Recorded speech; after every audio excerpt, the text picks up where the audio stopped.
Bonjour et bienvenue dans cette capsule.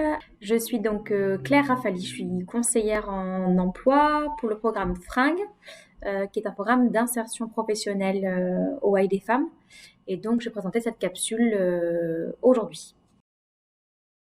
Alors, le sujet qu'on a voulu aborder ici, on est parti d'une situation qu'on a rencontrée, alors soit personnellement, soit avec les participantes de nos programmes, où les personnes se retrouvent en fait en recherche d'emploi depuis un certain temps. Et ça n'est pas forcément lié à elles-mêmes, c'est-à-dire que leur objectif d'emploi est clair, tout ce qui concerne leur outil de recherche d'emploi est bien fait, tout est à jour, mais elles ne trouvent pas sur le marché de l'emploi un poste à la hauteur de leur espérance, ou en tout cas qui puisse répondre à leur objectif de carrière. Ça entraîne un certain désespoir, une lassitude, une perte de motivation.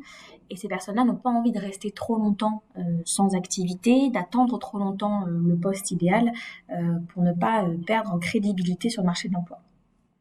Donc face à cette situation, on a imaginé donc cette capsule que je vous présente aujourd'hui en se disant voilà, je ne trouve pas de poste qui me plaise sur le marché de travail, qu'est-ce que je dois faire, qu'est-ce que je peux faire. Donc pour répondre à cette question, on va aborder la question déjà de savoir à qui s'adresse la capsule. Donc ça peut être parce que vous sortez d'une formation récente, vous avez fait une nouvelle formation ou une première formation, elle peut être qualifiante ou pas, et vous êtes donc nouveau sur le marché de l'emploi. Vous avez perdu votre emploi récemment, alors la crise du Covid ou pas, en tout cas vous êtes sans emploi depuis peu et vous avez du mal à réintégrer le marché du travail. Et la troisième situation, c'est que vous êtes en reconversion professionnelle, où vous réfléchissez à vous reconvertir et vous vous rendez compte que sur votre nouvel objectif de carrière, il n'y a pas beaucoup d'offres disponibles et donc vous ne pouvez pas vraiment vous lancer dans cette reconversion. Donc ce que nous allons aborder ensemble.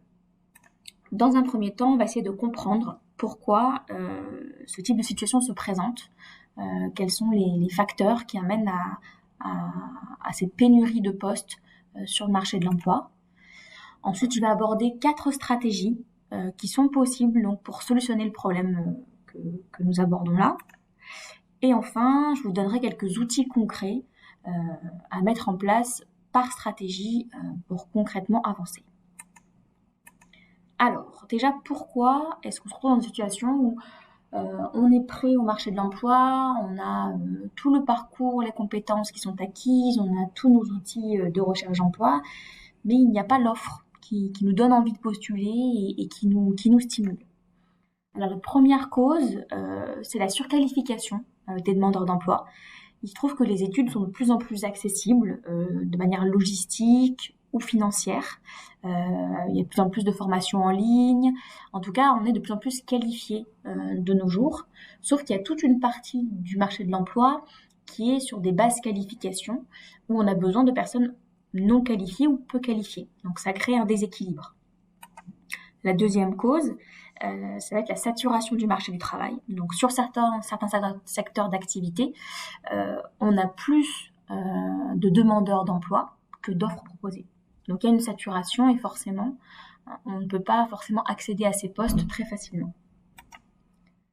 La troisième cause que nous avons identifiée, ça va être la quête de sens. Donc c'est assez récent. C'est de se dire qu'aujourd'hui, on ne cherche pas forcément un travail, plus seulement un travail en tout cas pour payer ses factures, se nourrir et se loger.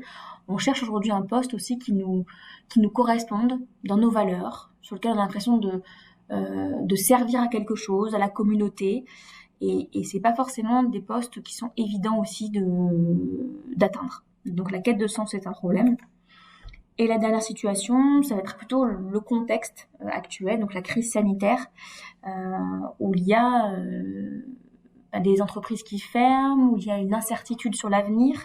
Donc c'est difficile pour les entreprises de proposer de l'offre d'emploi dans un contexte aussi difficile que celui-là. Alors les solutions qui s'offrent à vous. Donc nous avons identifié 4 solutions pour débloquer la situation que vous rencontrez. La toute première, ça va être déjà d'aller étudier le marché caché. Donc j'irai développer ce point-là, mais de se dire si dans l'offre disponible, visible, il n'y a pas le poste que vous espérez, il va falloir aller chercher dans le marché caché de l'emploi. La deuxième chose, ça va être de penser sur le long terme. Donc si dans l'immédiat, le poste que vous visez n'est pas disponible, qu'est-ce que vous pouvez faire en attendant qu'il le soit pour vous préparer à intégrer le poste quand il sera disponible. Le troisième point, ça va être de se dire, ben voilà, le poste que je veux, l'emploi qui me fait rêver, il n'existe pas, il n'est pas visible. Est-ce que je ne peux pas le créer? Est-ce que je ne peux pas entreprendre pour occuper le poste que je veux? Et enfin, le quatrième point, ça va être de revoir votre objectif d'emploi en vous disant cet objectif-là que j'ai en tête donc n'est pas disponible, accessible aujourd'hui. Est-ce qu'il n'y a pas d'autres objectifs qui pourraient aussi bien correspondre à ce que vous voulez faire, vous apporter les mêmes satisfactions, mais peut-être que vous n'avez pas envisagé ces pistes-là. Donc voilà ce qu'on va aller détailler ensemble, les 4 solutions qui s'offrent à vous. La solution 1. Donc, qui est la plus logique, la première à mettre en place dans cette situation-là, c'est d'aller étudier le marché caché de l'emploi. On a tendance à dire que parmi tous les postes à pourvoir sur le marché de l'emploi, seulement 30% de ces postes sont visibles. Donc, ils sont sur les sites d'offres d'emploi, ils sont disponibles sur les réseaux sociaux professionnels, les recruteurs en ont l'information. Donc ça, c'est 30% des postes. Il y a 70% du marché qui est caché. Donc pour comprendre ça, il faut bien se dire qu'un recruteur, avant d'aller publier une annonce d'emploi et donc de recevoir un certain nombre de CV et de prendre beaucoup de temps pour recruter, il va aller au plus efficace. C'est-à-dire qu'il va aller déjà regarder dans son personnel, s'il a une entreprise de taille assez importante, regarder si dans son personnel, il n'y a pas la compétence qu'il recherche. Et ensuite, d'aller regarder dans son réseau personnel et son réseau professionnel. Donc, il va demander autour de lui, faire circuler l'information de la compétence qu'il a besoin. Et donc, aussi bien, il ne mettra jamais d'annonce en ligne. Et donc, vous ne saurez jamais qu'il y a eu un poste qui était disponible et qui correspondait à ce que vous cherchez. Donc, c'est là qu'il va falloir aller chercher pour vous. Donc, pas seulement regarder les offres d'emploi disponibles, mais aussi aller vous interroger sur où est-ce que ce poste peut être vacant et d'aller faire des candidatures spontanées auprès des entreprises, d'aller faire du réseautage sur les réseaux sociaux professionnels ou dans les événements virtuels ou pas. Donc ça, c'est la première solution. La deuxième solution qui s'offre à vous, ça va être donc de penser sur le long terme. Donc pour ça, je vais vous conduire sur une réflexion à avoir.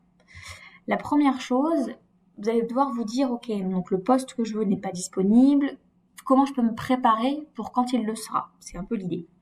Donc déjà, mettre à plat concrètement, qu'est-ce que c'est votre objectif de carrière? En termes de tâches, en termes de type d'entreprise, de secteur géographique, d'avantages, de critères en termes d'horaire, de télétravail ou pas. Voilà. Vraiment, qu'est-ce que vous attendez de ce poste? Qu'est-ce qui vous intéresse sur le poste?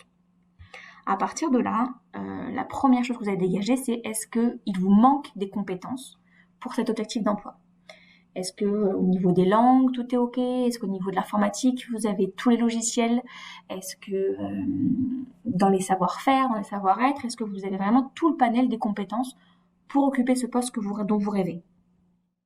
La deuxième chose, si en effet vous avez toutes les compétences et vous êtes complètement prêt pour le poste que vous recherchez, est-ce qu'il n'y a pas des compétences qui vous donneraient une valeur ajoutée?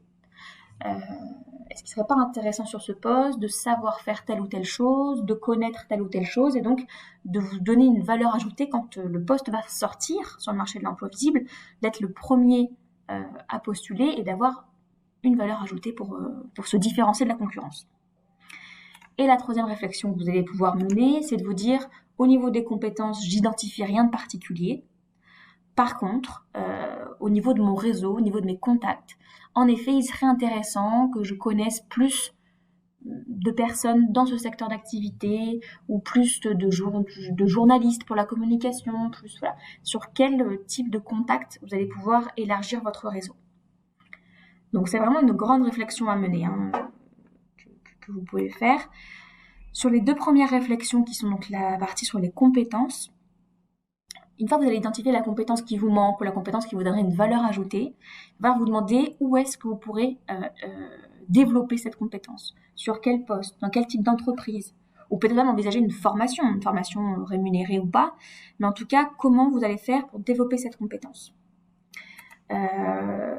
Pour la partie contact et la partie réseau, ça va être de vous dire, pareil, sur quel poste, dans quel type d'entreprise, quelle expérience me permettrait d'élargir mon réseau dans ce secteur-là et donc de m'apporter une valeur ajoutée. Voilà, c'est vraiment comme ça qu'il faut penser. Donc, une fois que vous avez identifié, sorti des postes et d'entreprises qui seraient intéressants d'aller connaître, et bien vous allez pouvoir postuler sur ces entreprises-là, même si ce n'est pas votre objectif premier, mais ce sont des étapes qui vont vous permettre d'accéder à votre objectif final. La solution 3, donc créer l'emploi de vos rêves, c'est-à-dire donc ne pas attendre que cet emploi vous soit proposé ou soit disponible, mais de le créer vous-même. Donc déjà, la première question, ça va être de vous dire, est-ce que vous avez l'âme d'un entrepreneur, d'une entrepreneuse? Est-ce que vous vous sentez de créer une entreprise au niveau des contraintes, de l'engagement que ça demande? Et la seconde question, c'est de se dire, est-ce qu'il y a de la place sur le marché? Est-ce que c'est jouable en termes de risques financiers, en termes de demande sur le marché? Est-ce qu'il y a de la place pour vous? Alors pour ça, vous pouvez déjà réfléchir vous-même évidemment, mais il y a aussi pas mal d'organismes spécialisés qui peuvent vous aider pour créer votre emploi, votre entreprise. Donc ne pas hésiter à vous faire accompagner de cette réflexion. Enfin, la quatrième solution, donc ça va être de revoir votre objectif pour l'emploi. Donc pareil, là on revient aussi à la base, on remet bien à plat qu'est-ce qu'on recherche, pourquoi on veut ce poste. Qu'est-ce qui nous intéresse? Est-ce que c'est la polyvalence des tâches? Est-ce que c'est les personnes qu'on rencontre dans ce métier-là? Est-ce que c'est le cadre de travail? Voilà. Qu'est-ce qui vous motive dans le poste que vous visez? Et de vous demander, est-ce qu'il n'y a pas d'autres métiers, d'autres secteurs où vous retrouvez ces mêmes critères en termes d'équilibre temps de travail personnel-professionnel, en termes d'échange? Est-ce qu'il n'y a pas d'autres secteurs que vous n'aviez pas encore envisagés? Voilà les 4 solutions. Alors, pour les outils concrets, je vous en donne quelques-uns, mais bien sûr, il y en a d'autres. Alors, pour la solution 1, qui était donc d'aller voir le marché caché, vous allez pouvoir participer à des événements, comme on l'a dit, donc faire du réseautage, événements virtuels ou événements concrets.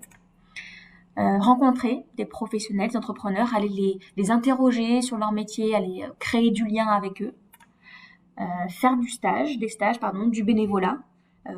Là, pareil, créer du lien, aborder des entreprises, vous faire connaître, et enfin faire des candidatures spontanées. Ça, c'est pour la solution 1. Pour la solution 2, qui était donc de faire un point sur vos compétences pour identifier des étapes avant d'atteindre votre objectif, ça va surtout être le bilan de compétences. Donc vraiment identifier les compétences que vous maîtrisez, celles que vous ne maîtrisez pas du tout, celles que vous maîtrisez un peu, et d'aller travailler sur ces compétences. La solution 3, donc, qui était de créer son entreprise, donc ça va être de participer à des événements, du réseautage, faire une étude de marché bien sûr. Et la solution 4, donc ça, solution 4 qui était de revoir son objectif professionnel. Là aussi, on va aller faire un bilan de compétences pour mieux cerner son parcours, ses envies, et d'aller faire aussi appel à des services d'aide à la réorientation. Pour définir peut-être un nouvel objectif ou des nouveaux objectifs qui vous correspondraient. Là aussi, vous pouvez faire des stages, du bénévolat pour enrichir votre connaissance des métiers et trouver un métier ou un poste qui pourrait tout aussi bien vous plaire. Voilà dans les grandes lignes, j'espère que ça a été clair pour vous. Une petite citation pour finir de Confucius. Choisis un travail que tu aimes et tu n'auras pas à travailler un seul jour de ta vie. Voilà. Je vous remercie en tout cas pour votre attention. N'hésitez pas à revenir vers nous si vous avez des questions. Et puis je vous souhaite une bonne fin de journée. Au revoir.